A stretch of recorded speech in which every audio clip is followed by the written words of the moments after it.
तुमची भूमिका असेल? आज राष्ट्रीय आरोग्य अभियान एकत्रीकरण समिती महाराष्ट्र राज्य मार्फत आज आंदोलनाचा आमचा 17वा दिवस आहे। परंतु आज या ठिकाणी पूर्ण जिल्हा नाही, एवढं महाराष्ट्र एकवटलाय तरी देखील शासनाने कोणत्याही प्रकारची दखल न घेतल्यामुळे आज या ठिकाणी आम्हाला एवढा प्रचंड मोर्चा या ठिकाणी सिद्धिविनायक कॉम्प्लेक्स पासून काढावा लागलेला आहे।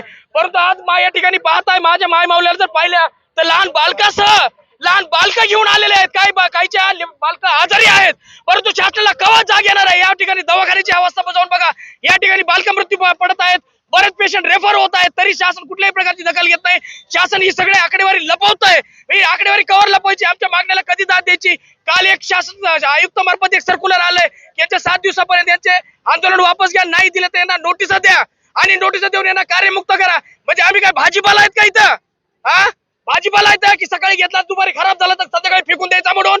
आज 17, 18 वर्ष 20 वर्ष झाले आमची या ठिकाणी सर्व्हिस झालेली आहे आणि शासन आमच्याकडे या दुर्लक्ष करत आहे। आजपर्यंत दुर्लक्ष करत आहे।